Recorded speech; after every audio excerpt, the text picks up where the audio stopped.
1973 to 1976.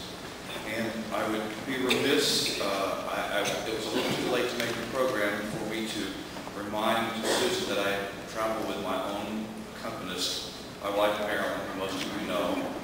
So I wanted to be sure to recognize her because we will be going to the same home tomorrow.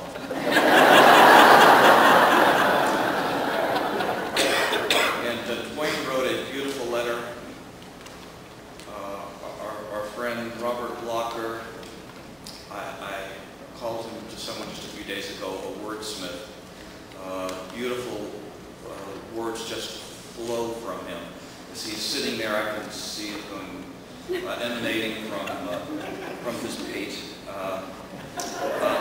But I can only speak of my experience with Credo, but my experience is not unlike those of the other directors of the many, many young people that was sung in this choir. And following the beautiful Brahms, I hate to have moments of levity after that because that was such a moving performance. I will say a little bit about Credo and how I came to Credo and mention just a few anecdotes which some of you will remember, others of you will have your own similar anecdotes to remember. But it was mid-1973, and there was a knock on our door one Saturday morning, and there was someone that I had known casually at university. He was just completing his doctoral studies, and I was just a year into my graduate work, and it was Robert Blocker. And he had his cassette player in his hand, and he came in and sat down, and he said, "Don't say anything, just listen to this." And he played a recording of this wonderful choir. I believe that was Ave Pro Corpus, as the recording I recall. And following that, Bob said they're looking for a new director. And that was all that it took. And after a long series of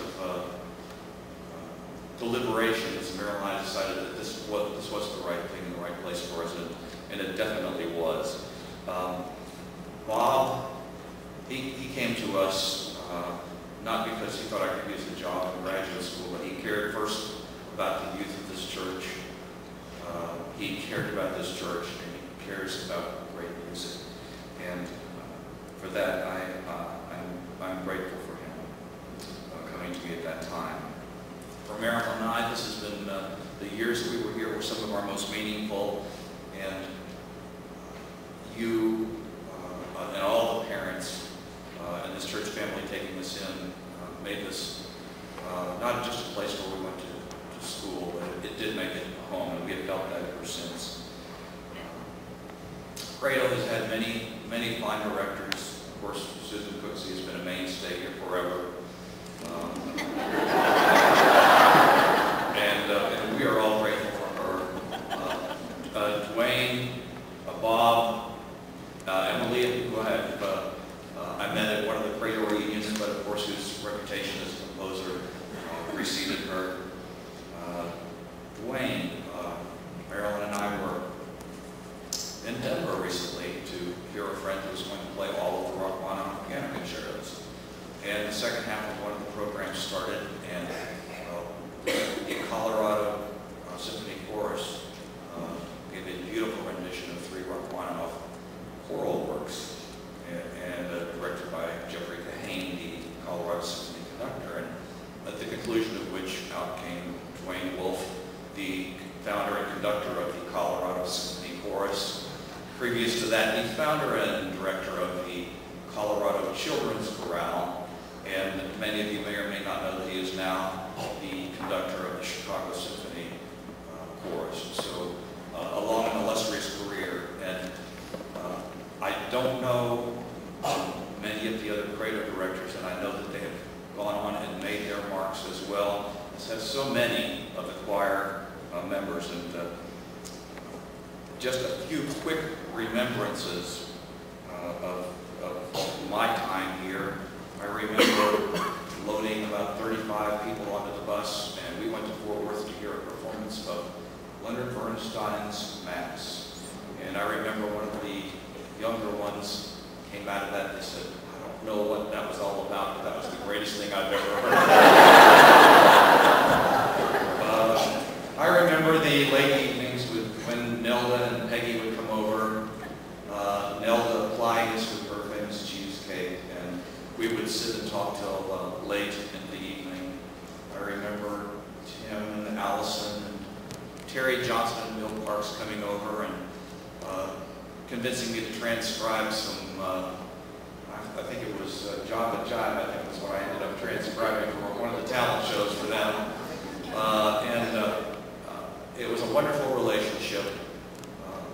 The autonomy that you have given Credo directors in this church is amazing, and it gave us so much room to grow as people, as musicians, and for that I'm also grateful. Each one of you has your own recollections, some of them very serious, some of them, I do recall one last thing, I don't want to ramble too long, I do recall the retreat at Glenrose.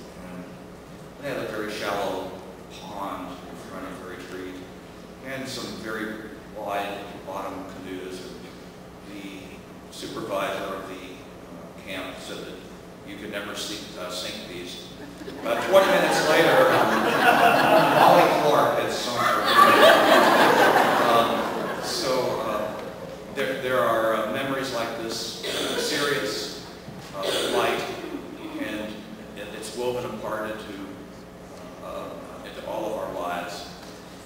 Everyone came to Credo for a different reason. Some of it was social, it was being with friends your age, it was to strengthen and allow your faith to grow, it was to find faith, it was to question faith.